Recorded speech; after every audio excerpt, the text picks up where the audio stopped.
엿새 후에 예수께서 베드로와 야고보와 그 형제 요한을 데리시고 따로 높은 산에 올라가셨더니 그들 앞에서 변형되사 그 얼굴이 해같이 빛나며 옷이 빛과 같이 휘어졌더라. 그때에 모세와 엘리야가 예수와 더불어 말하는 것이 그들에게 보이거늘 베드로가 예수께 여짜워 이르되 주여 우리가 여기 있는 것이 좋사오니 만일 주께서 원하시면 내가 여기서 초막 셋을 짓되 하나는 주님을 위하여 하나는 모세를 위하여 하나는 엘리야를 위하여 하리이다. 말할 때에 호련히 빛난 구름이 그들을 덮으며 구름 속에서 소리가 나서 이르시되 이는 내 사랑하는 아들이요 내 기뻐하는 자니 너희는 그의 말을 들으라 하시는지라.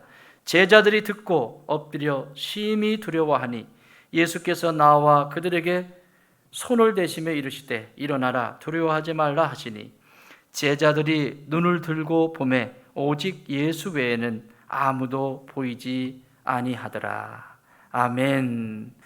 자, 마태복음 이 16장에서 예수님은 이 제자들에게 제자 베드로에게 참 아름다운 정말 저 친구 입에서 이런 말을 해? 할 정도로 신앙의 고백 그 너무 행복하셨죠. 그리고 칭찬해 주시고 그랬는데 그만 베드로는 예수님이 3일 만에 죽으시고 3일 만에 다시 살아난다. 십자가에 대해서 이야기를 했더니 그만 실족해버리고 말죠. 마귀에게 쓰임받고 말아요. 그래서 예수님은 사탄아 이렇게 얘기하죠. 베드로가 사탄이 아니라 베드로의 마음을 주장하는 그 정체에 대해서 외치는 거죠. 그래서 여러분이 가정 속에서도 무슨 일이 있을 때 그 사람을 상대로 하면 집니다. 어떻게 당신이, 어떻게 네가 이러면 지는 겁니다. 그 너머에 그 속에 역사하는 어두움을 볼 수 있는 영적 분별력이 있지 않으면 믿음의 사람들 판판이 넘어져서 그냥 만신창이가 됩니다. 몸은 몸대로 망가지고 영혼은 영혼대로 파괴져서 하나님 앞에 온전히 설 수도 없고 모든 것이 다 실패의 작으로 만들어지게 됩니다. 그래서 믿음의 사람은 특히 믿음의 사람은 이런 분별할 수 있는 능력이 있으셔야 합니다. 어쨌든 사탄이라고 하는 소리를 들을 정도로 베드로는 그렇게 자기 나름대로 신앙을 가지고 있었던 사람이죠. 그런 베드로에게 그리고 제자들에게 예수님은 가르치십니다. 그 신앙이 견고하고 계속 이어지려면 천국을 누리려면 두 가지 꼭 해야 될 것이 있다. 자기 부인과 자기 십자가. 자기 부인이라고 하는 것과 자기 십자가의 개념을 분명하게 알고 계셔야 돼요. 막연한 게 아닙니다. 내가 인생을 살면서 하나님의 말씀을 안 듣고 거역하고 내 멋대로 내 의지대로 살아서 나타난 삶의 지금 현재의 모습은 그것은 십자가가 아닙니다. 그것은 회개해야 될 일이고 그것은 하나님 앞에서 용서를 받아야 될 일들이지 그건 십자가라고 말하지 않습니다. 십자가는 나의 주신 은사, 나의 주신 물질, 시간, 내게 주신 건강, 내게 주신 외모, 내게 주신 은사, 내게 주신 능력을 이 땅이 아닌 하나님의 기쁨을 위하여, 하나님의 영광을 위하여 쓰여지는 것을 십자가라고 말합니다. 자기 십자가. 그래서 창틀을 잘 닦는 사람이 있고 마당을 잘 쓰는 사람이 있고 다 다르듯이 자기에게 주어진 것을 철저하게 십자가 앞에 복종시키는 것, 그게 자기 십자가예요. 막연하게 생각하지 마세요. 내가 사고 다쳐놓고 내 십자가라고 하는데 그 십자가, 이건 무슨 정치인들도 쓰더라고요. 그런데 쓰는 말이 아닙니다. 자기가 조금 힘들면 내 십자가라고. 뭐가 십자가예요 그게? 예수님의 십자가는 그 십자가가 아닙니다. 예수님은 온 인류의 죄를 대신 지질 수 있는 그 안의 능력을, 예수님의 그 모든 능력을 온 인류를 구원하기 위해서, 나를 구원하기 위해서 십자가에서 죽으신 거예요. 그래서 예수님의 자기 십자가인 거예요. 온 인류를 위하여. 그럼 내게 주신 내 십자가가 있잖아요. 그렇죠? 그 십자가를 묵묵히 감당할 수 있으려면 자기 부인이 있어야 한다. 그 자기 부인은 뭐예요? 내 속에서 끊임없이 올라오는 그 죄성과 싸워야 돼요. 여러분, 우리는 죽을 때까지입니다. 죽을 때까지. 여러분 다윗을 보십시오. 다윗. 죽을 때까지. 그 죄성과 싸워서 이긴 만큼 자기 십자가를 짊어질 수 있어요.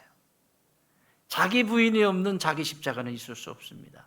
이 이야기를 하시고 그리고 이제 제자들에게 이 말씀을 했더니 제자들이 심란해지는 거예요.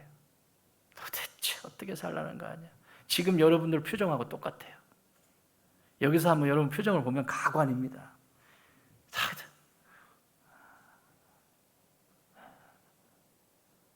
어떤 건 안 듣고 싶고 밀어내고 싶고 거부하고 싶고 어떤 건 또 들리고 여기서 보면 아주 가관이에요. 이게 참 진짜 이 제자들이 그랬다니까요. 그러면 이 찰나에 예수님이 이 일이 어디서 있었냐면 가이사랴 빌립보 지방에서 신앙 고백을 들은 가이사랴 빌립보에서 일어난 일인데 예수님이 이들을 산으로 데리고 갑니다. 학자들마다 다 이 산은 다 다르게 이야기하는데 그래도 거기서부터 그래도 가까이에 좋은 산, 아주 경치도 좋고 신령한 산 비슷한 이런 산은 헬몬산입니다. 헬몬산. 만년설이 있고 그곳에서 차가운 물이 내려서 갈릴리 호수로 내려오잖아요. 그래서 갈릴리 호수는 언제나 이 파도가 쳐요. 왜냐하면 차가운 공기하고 뜨거운 공기하고 같이 만나니까 지금도 가면 이렇게 철썩철썩 저수지에서 철썩철썩 하는 거 봤어요? 물이 철썩철썩 꼭 바다 같아요. 근데 물을 찍어가지고 맛을 보면 맹물이에요. 어쨌든 그 차가운 물이 내려오면 따뜻한 물하고 만나면서 막 변화가 일어나고 광풍이 일어나고 그러는 건데 어쨌든 이 헬몬산 어느 지역인지는 정확히 모르지만 그 헬몬의 어떤 산 중에서 하나에 예수님이 제자들을 데리고 가세요. 근데 며칠 만에 성경 안 읽으셨어요? 1절 시작. 엿새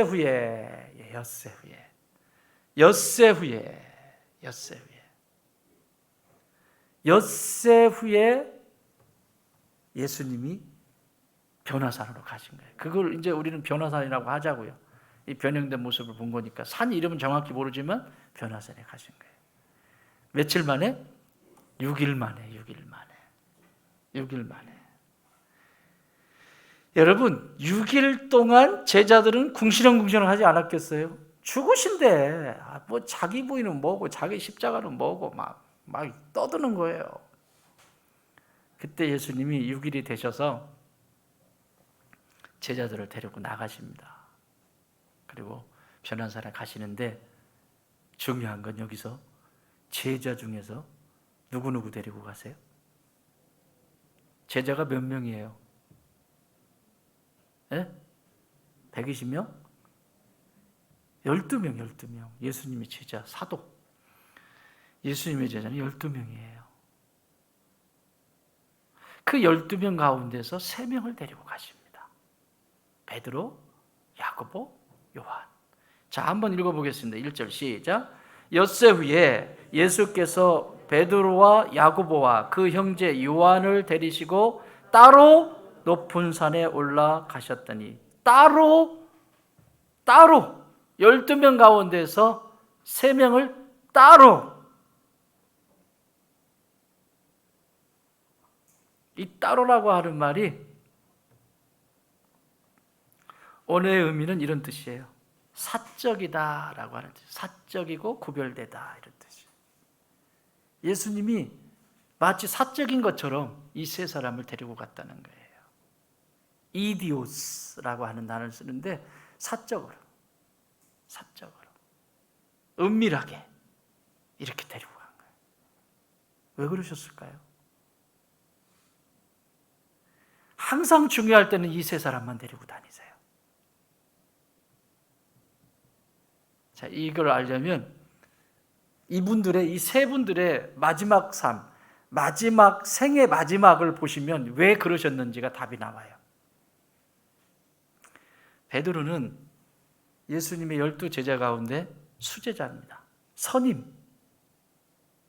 모든 제자들의 본이 되고 제자들의 앞에서 이 제자들과 함께 가지만 그 속에서 한 장 선두에 서 있는 사람이 베드로예요.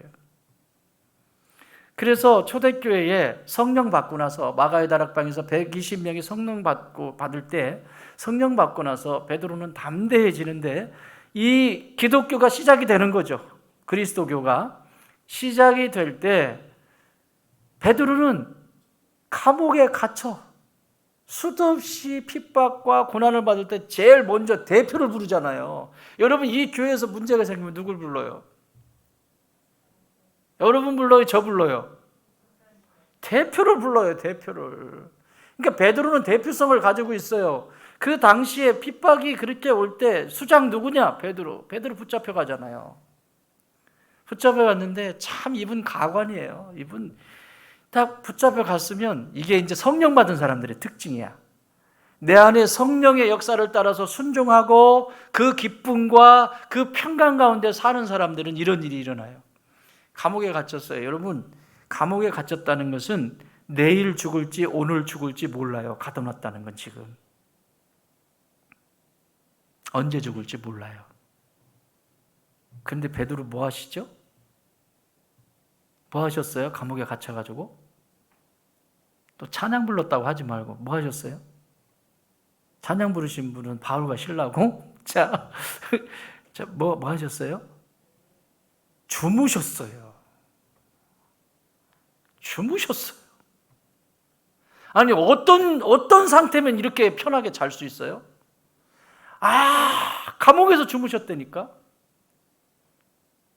아무 데서나 머리만 대면 잠자는 정윤구.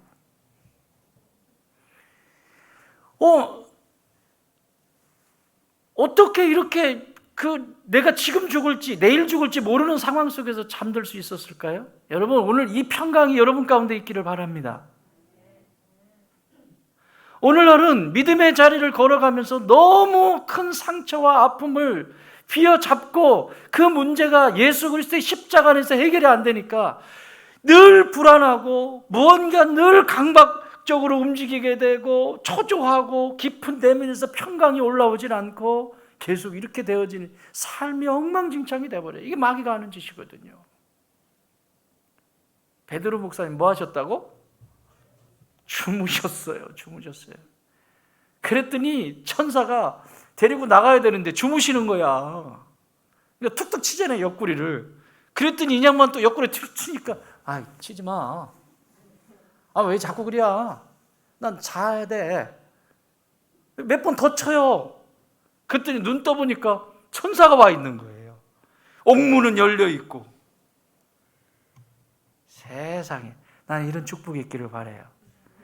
나는 그저 주님을 의지했을 뿐인데 우리 주님은 내 인생의 문제를 다 옥문을 열어주시는 분. 할렐루야. 오늘 여러분의 옥문이 활짝 열리기 바랍니다. 어떤 옥문이 나를 가로막고 있나요? 도저히 열리지 않을 것 같은, 저 열쇠를 뺏어야 되는데 계속 얘기해도 열리지 않을 것 같은. 근데 키는 누가 가지고 있어요? 베드로예요.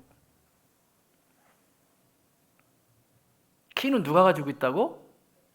끝까지 베드로라고 할 거예요? 키는 누가 가지고 있어요? 예수님? 키는 누가 가지고 있어요? 지금 베드로. 그럼 키는 지금, 응용 좀 하세요. 키는 누가 가지고 있어요, 지금?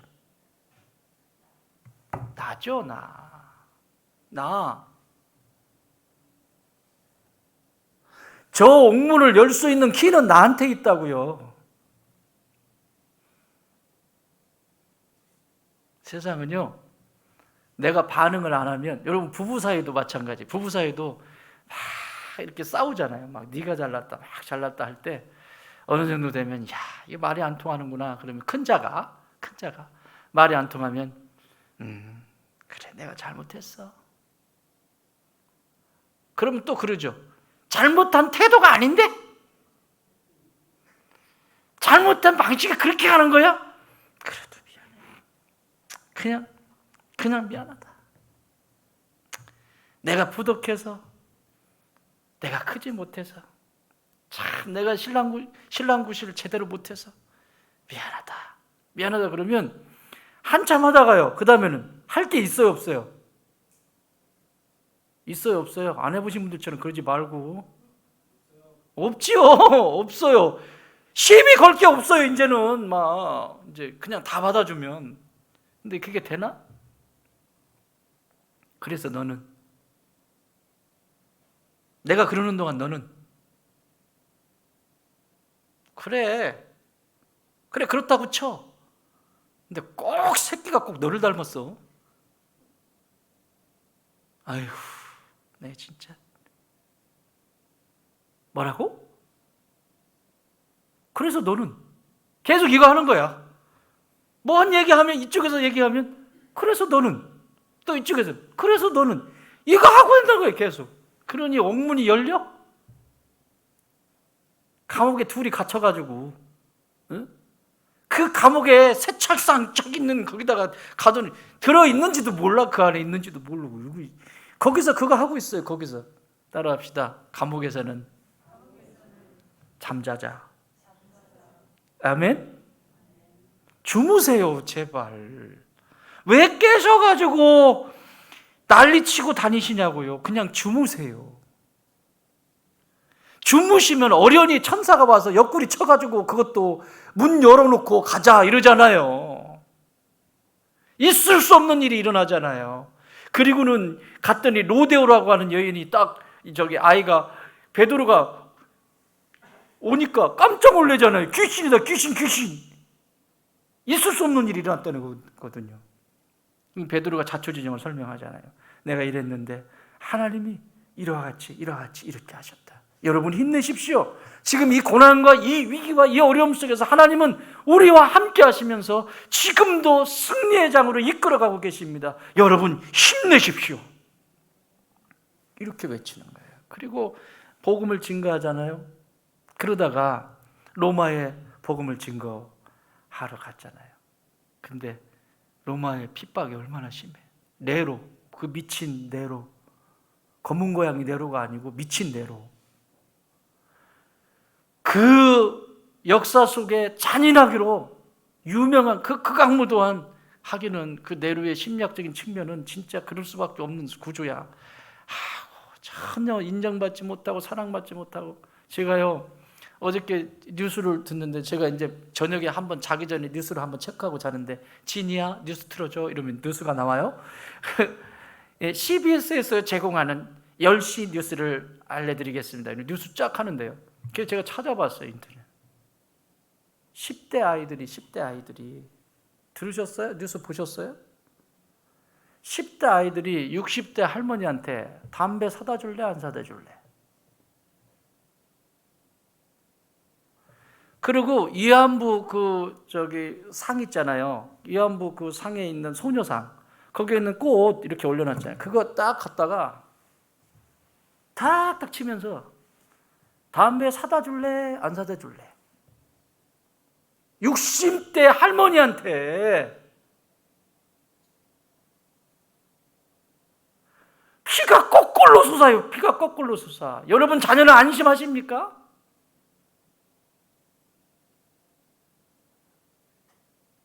도대체 머릿속에 뭐가 들었길래 어떻게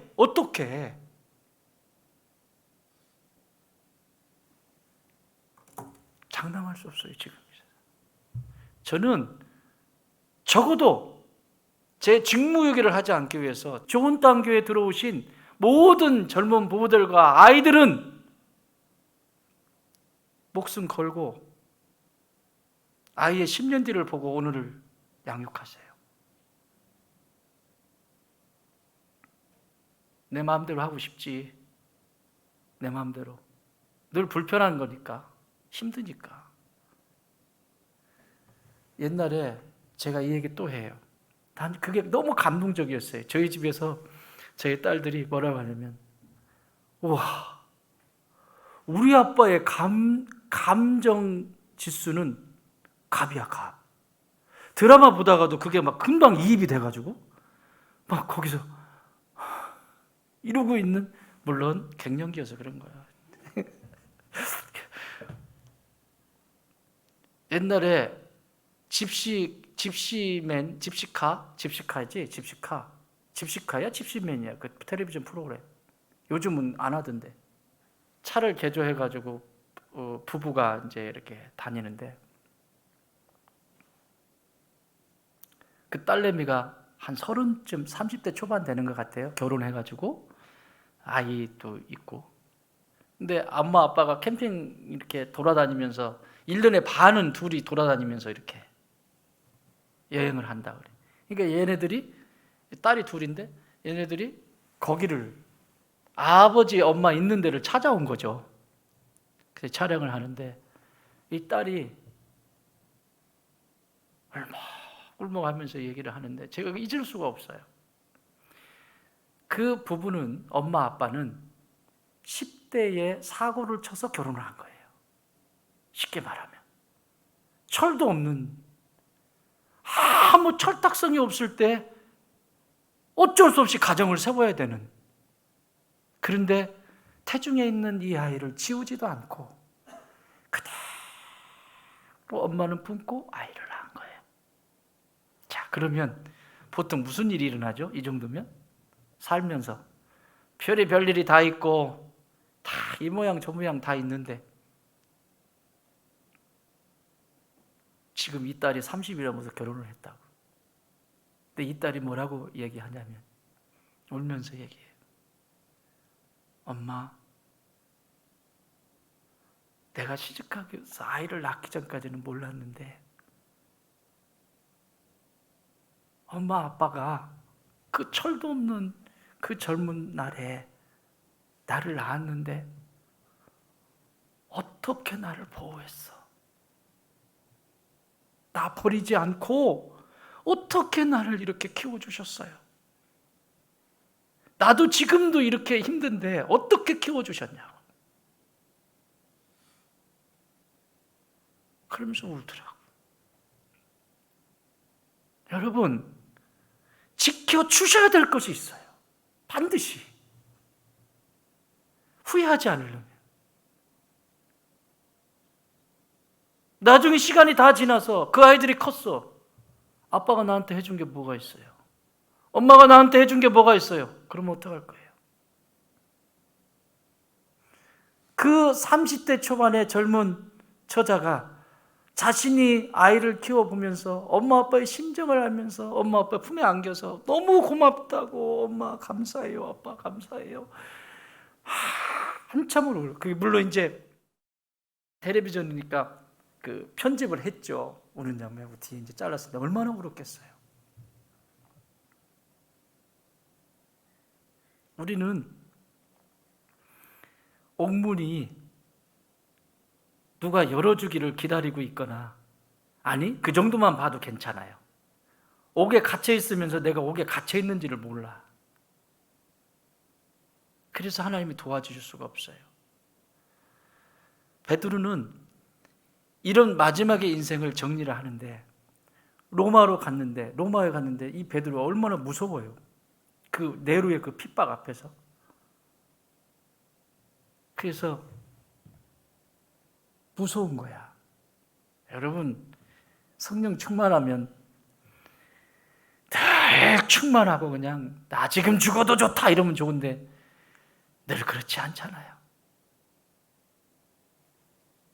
무서워요. 그래서 로마로 들어가려다가 이렇게 돌아서서 가라.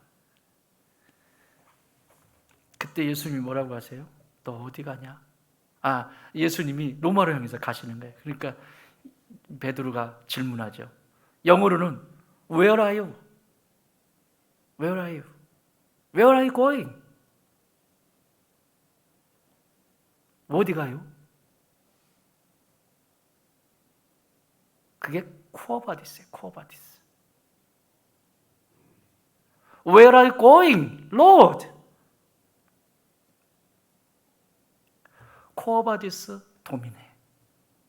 유명한 영화 있죠. 쿠어바디스. 어디로 가요? 그랬더니 예수님이 네가 버린 로마로 내가 다시 간다. 그 환영과 그 환상을 보고 베드로가 마지막 순교의 자리로 갑니다. 그리고 나서 마지막 그 순교의 자리에서 나는 나의 주, 나의 사랑하는 주님이 나에게 전부를 주셨는데 나는 그분이 늘 용서해 주시고 또 보듬어 주시고 참아 주시는데 나는 그때마다 예수님을 배반하고 그때마다 어떻게 해서든지 예수님을 떠나려고 하는 나는 십자가에 반듯하게 못 박힐 수가 없다. 거꾸로 박아라. 그래서 최초로 십자가에 거꾸로 못 박혀서 순교하신 분이 베드로예요. 베드로의 마지막이요.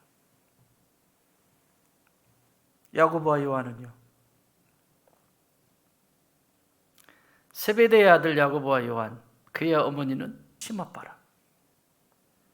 오늘날로 말하면 학교 쫓아다니는 거죠.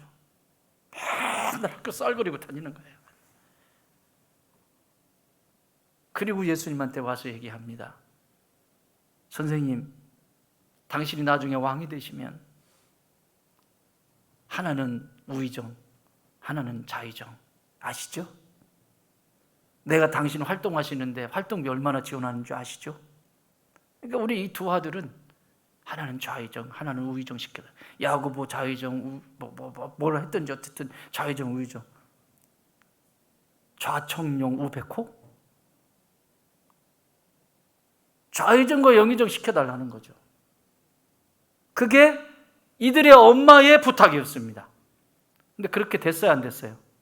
영적으로는 100% 됐습니다. 영적으로는. 인간의 마음으로서 엄마는 의리의리한 임금이 왕이 되셔서, 예수님이 왕이 되셔서 영의정과 좌의정이 되는 그 꿈을 꿨지만 하나님은 하나님의 나라의 영의정과 좌의정이 되도록 쓰셨다라고 하는 사실이에요. 들어보실래요? 야고보. 그의 아들 야고보는 12제자 가운데 최초의 순교자가 됩니다. 최초의 순교자가 돼요. 순교는 아무거나 하는 게 아닙니다. 하나님이 순교의 영광을 그에게 주셨어요.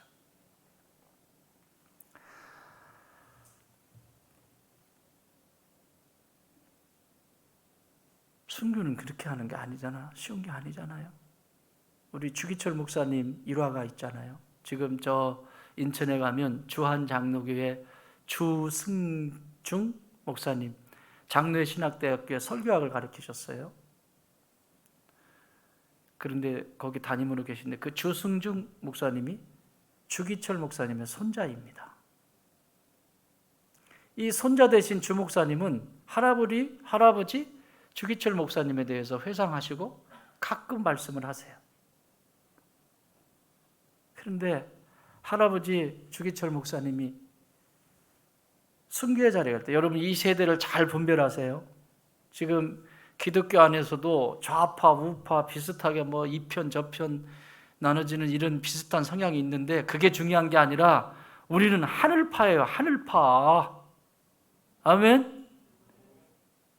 여러분도 정치적인 색깔을 가질 수 있겠지만 진짜 내가 예수님을 믿는다면 어느 정당이 어떻게 온전한 정당이 있습니까? 민주주의가 온전합니까? 아무리 옳다고 해도 민주주의 온전하지 않습니다. 이 세상의 나라는 온전하지 않습니다. 그런데 무슨 고집을 부리고 그래요? 따라합시다. 나는 하늘파다. 문신 새기세요. 배신하지 말고. 문신 새기고 뭐 갈아서 먹일까? 응? 하늘파라고. 근데 지금도 뭐 이런 상황이 되는데 여러분 그 당시에 신사참배라고 하는 것은요, 우상숭배 맞아요. 일본 신에게 절하는 거니까 안 된다. 그런데 95%의 목사님들이 하자. 아니 이렇게 힘든데, 교회가 이렇게 힘들고 백성들이 이렇게 힘들대 우리가 그냥 한번 가서 이렇게 인사 한번 하고 오면 쟤네들이 편하게 해준다는데 왜 굳이 이렇게 복잡한 일을 만들고 자꾸 그러냐. 근데 그렇게 못하겠다고 하신 대표적인 분이 주기철 목사님 같은 거예요. 몇 번씩 감옥에 그 추운데 엄동설 안에 그 추운데 막 동상이 걸려서 겨울을 나고 또 오다가 또 붙잡혀 들어가시고 집에 올 때마다 사모님이 진짜 목사는 사모님이 만들어요. 우리 집사람 어디 갔지? 목사는 사모가 만들어요. 그 주목사님 오시면 막 그 핏기를 닦아내고 동상 걸리는 환부를 만지면서 여보, 나는 당신이 자랑스러워요.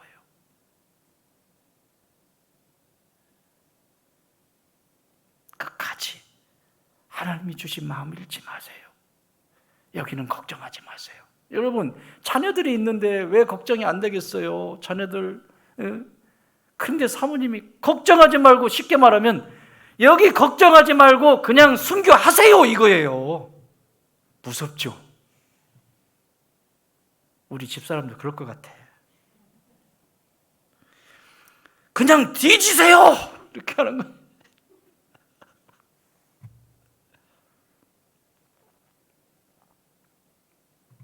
그래서 사모님한테 가면 맨날 그러니까 주목사님이 자기 마음을 좀 알아줬으면 좋겠어. 순교는 순교고. 그래서 어머니 방에 들어가면 무릎에다가 이렇게 어머니 이렇게 그러고, 아이고 우리 아들 고생했네. 우리 목사님 고생했네. 그러면 주목사님이 그랬대요. 어머니 저 무서워요. 몇 번씩 감옥에 갔다 왔어. 어머니 저 무서워요. 이번에 잡혀가면 마지막일 것 같아요. 무서워요. 그러면 그 어머니는 아들을 꼭 안고 그 아들을 안고 눈물을 툭툭 흘리시면서 기도하셨다. 하늘에서 보자.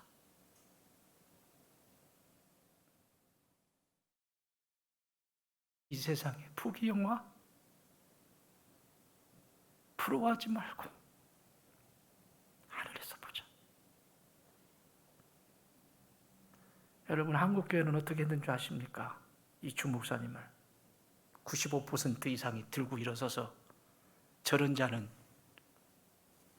목사를 파직시켜야 된다고, 그래서 총회에서 결의를 해서 파직시켜버려요. 대한예수교 장로회 이 교단에서 파직시켜버렸어요. 그래서 저희 신학교 다닐 때에도 그 옥신각신해서 겨우 간신히 다시 복원시키는 작업을 한 거예요. 뒤늦게서. 이 역사 속에 있는 일이에요. 여러분, 지금도 마찬가지입니다.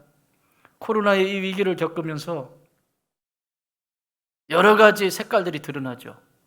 물론 그 소리를 내시는 그분도 너무 과격해요. 문제는 있어요. 그렇지만 다 외면해서도 안 돼요. 그 안에 분명히 있어요.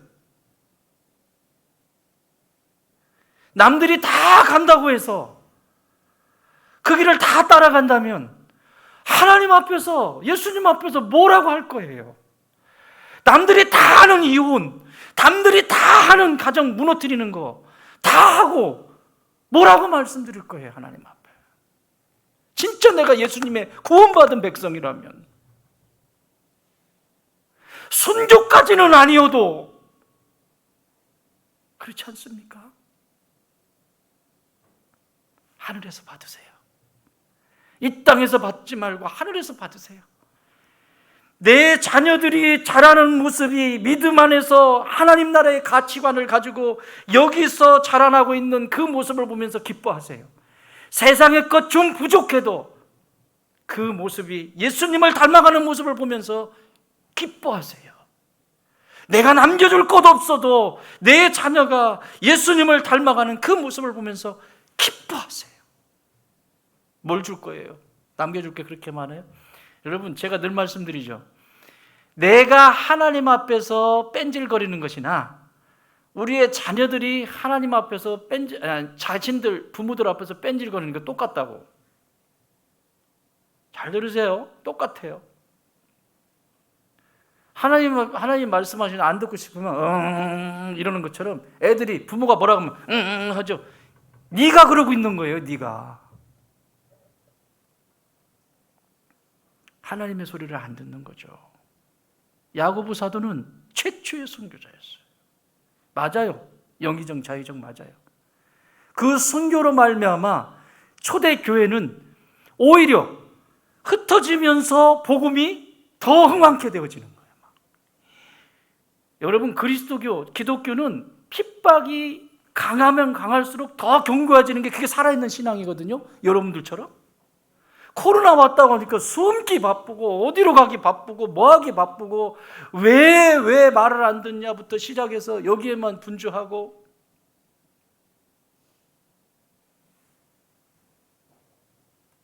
문둥병 언제 고쳤어요? 언제 바이러스 잡았죠? 문둥병? 우리나라에도 문둥병이 있었잖아요. 소록도에 그 아프신 분들 전부 그곳에 모셨잖아요. 이게 막 전국에 흩어져 있으니까 사람들이 막 감염되고 어렵고, 우리 어렸을 때 용충백이라고 그랬어요. 용충백이 봄에 하얗게 생긴 이렇게 하얀 그런 사람들이 용춘, 봄이란 말이에요. 봄에 진달래 따먹으러 다닐 때 항상 부모님들이 그랬어요. 너 산에 가지 마. 용춘백이 숨어 있어. 그 용춘백이는 어린애 간을 빼먹어. 그래야 산대. 그 산에 함부로 혼자 다니지 마. 이걸 기가 딱 들었어요, 저는. 그 얘기는 문둥병에 걸리신 분들이 많으셨다는 얘기죠. 근데 지금은 지금 다리도 놓여졌고 이게 백신이 나와서 이제 정리가 됐는데, 그 문둥병 백신 잡은 게 얼마나 됐어요? 그렇게 길지 않아요. 몇십 년 안 돼요. 그죠? 코로나는, 문둥병이 성경에 언제부터 나오죠? BC 성경에 등장해. BC 1000년경부터 문둥병은 이미 나왔어요. 그럼 지금부터 3000년 전부터 문둥병은 있었다고. 그동안 못 잡은 거죠. 그렇다고 그 사람들이 막 덜덜덜 떨고 이러고 이 문둥병이다, 우리는 아무것도 하면 안 된다, 야 예배도 드리면 안 되고 안 된다, 교회도 가지 마라, 성전에 들어가지 마라 그랬어요? 정신 차려야 됩니다. 진짜요. 진짜. 무엇이 내 삶의 우선순위가 있어야 됩니다. 야고보사도 그렇게 순교당하셨어요. 요한은요, 저는 저 개인적으로 그냥 야고보였으면 좋겠어요. 개인적으로 세 사람 중에서 택하라고 그러면 야고보. 그냥 짧고 굵게 딱 그냥 가는 거. 제일 힘든 분이 누구냐면 요한이에요. 제가 그냥 보는 관점에서, 사도들 다 순교했죠. 요한만 유일하게 하나님이 우의정으로 남겨두시고 예수님의 어머니 마리아를 봉양하게 하시고, 그뿐만 아니라 초대교회 막 흔들리고 배교하고 막 떠나고 이런 상황 속에서 또 핍박, 수없이 많은 그 칼날이 다가오는데 이 그리스도인들을 보호해야 되고 또 내 신앙도 지켜야 되고, 여기 좀 수습해놓으면 여기가 또 문제가 생기고, 평생 이것만 하셨어요. 평생 이것만 하셨어요. 그러다가 반모라고 하는 섬에 유배를 또 가게 되잖아요. 근데 거기서 하나님이 너무 안 됐으니까 이 요한을 보면서 하나님도 내가 너한테 이름 맡긴다만 참 얼마나 힘드니. 그래서 그때 오늘 여기 변화산처럼 짠! 하고 보여주신 게 요한계시록이에요. 따라합시다. 교회는 반드시 승리한다. 그게 요한계시록의 핵심이야. 뭐 용의 뿔이 어쩌고 저쩌고 그런 거 가지고 이상한 짓 하지 말고, 요한계시록의 핵심은 교회는 어떤 핍박과 어떤 어려움과 어떤 상황이 와도 교회는 반드시 승리한다. 바꿔서 얘기할까요? 세상이 아무리 복잡하고 세상이 그렇게 간다고 해도 성도는 반드시 승리한다. 믿음이 있습니까? 확신하십니까? 반드시 승리하게 되어 있습니다. 이게 야고보와 베드로와 요한이 종말입니다. 그러면 예수님은 이들을 통해서 교회가 세워지는데 따로 지금 세 사람을 뽑아서 레슨하시는 거예요. 지금 뭘 레슨하세요? 6일 동안 그 수근수근하는 그 사람들 중에 이 세 사람을 데리고 변화산에 데리고 가서 예수님이 변모하신 장면을 보여주십니다. 그 모습을 보여주면서 황홀해가지고 베드로는 나 집 질러요 여기다가. 항상 그러잖아. 베드로는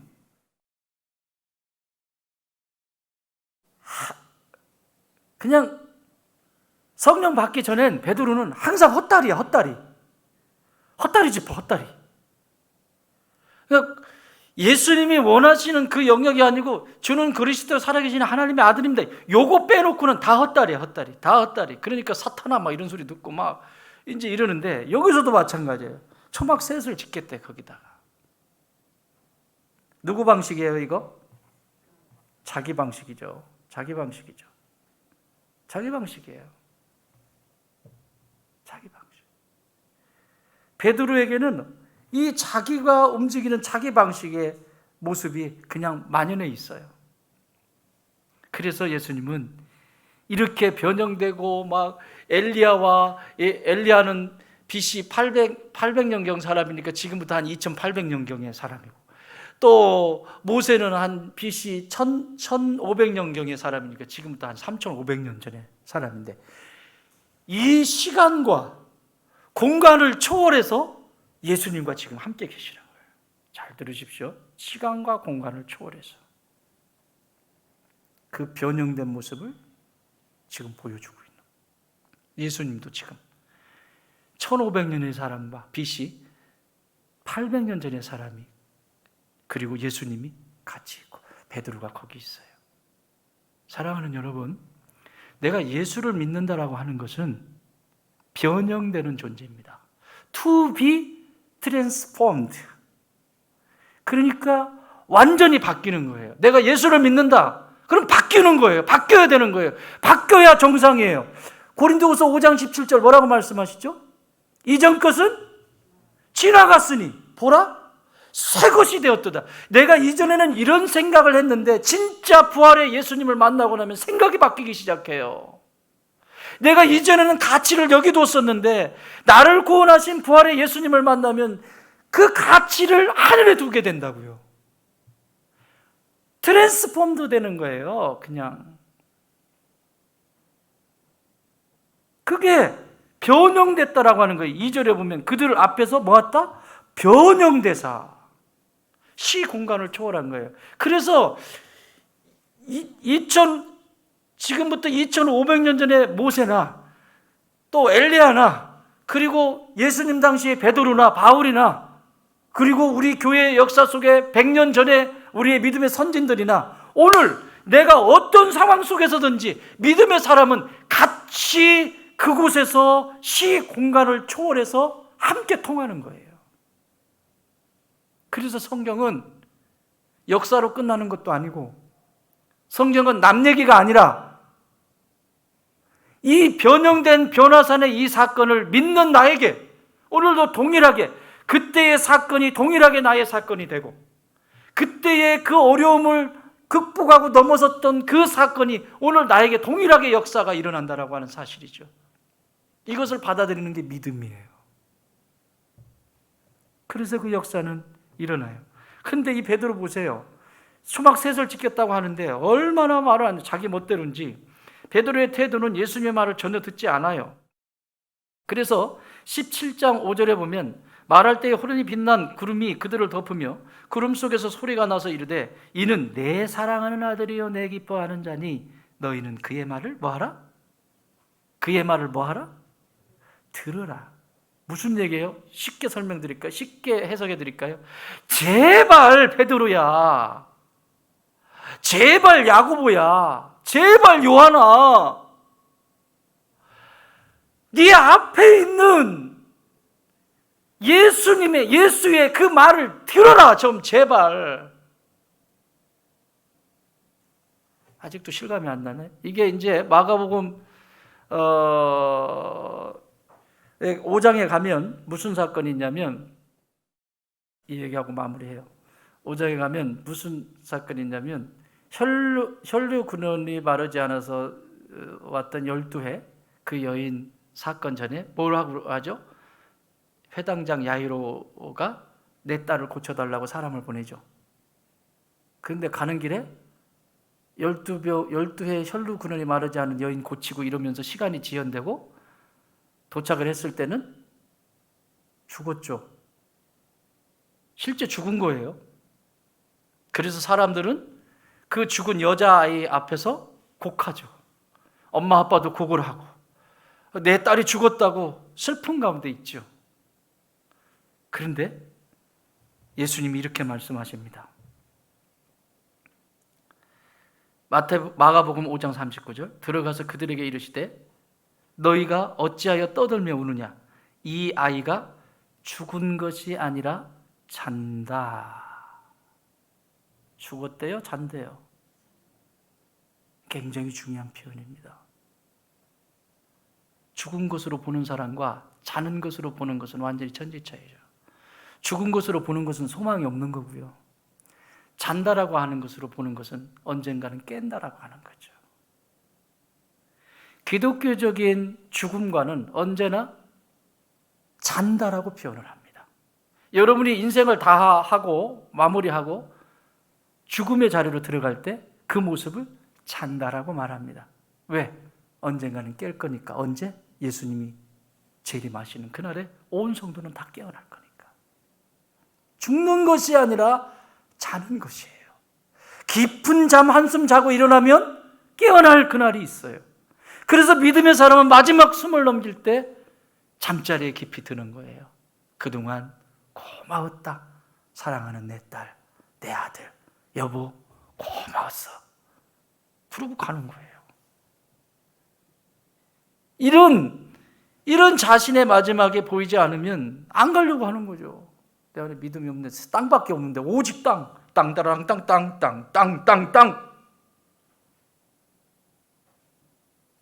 땅에 바짝 붙어 있는데 보이겠어요? 안 보이죠. 잔다라고 해요. 그랬더니 주변에 있는 사람들이 이렇게 말합니다. 5장 40절, 마가복음 5장 40절. 그들이 비웃더라. 여러분, 세상은 항상 비웃어요. 우리가 변화되어지려고 할 때 세상은 항상 비웃어요. 무슨 자는 거야, 죽은 거지. 비웃잖아요. 그래서 예수님이 비웃는 사람들을 저리 이렇게 보내고 보내신 후에 아이의 부모와 또 자기와 함께한 제자들을 데리시고 아이의 있는 곳에 들어가셔서 41절 그 아이의 손을 잡고 이르시되 달리다 굼 하시니 번역하면 곧 내가 너에게 말하노니 소녀야 일어나라 하심이라. 달리다 굼. 사랑하는 여러분, 우리가 예수님의 생명이 없다라고 하는 것은, 구원의 생명이 없다라고 하는 것은 그것은 죽은 거예요. 영혼이 죽은 거예요. 그러나 내가 예수 그리스도께서 내 구세주가 되시고 하나님이 내 아버지 되심을 내 영혼으로 받아들인 사람에게는 영혼이 다시 살아나게 돼 있어요. 그 살아나긴 했는데 맨날 자. 죽은 게 아니에요. 맨날 자. 밥 먹고 자고 이게 하는 게 뭐예요? 아무 관심이 없는 거죠. 하나님의 일에 관심이 없는 게 이게 자는 거라니까. 밥 먹고 자고 한잔하고 자고 뭐하고 자고 맨날 자요. 맨날 자. 이게 깨어나야죠.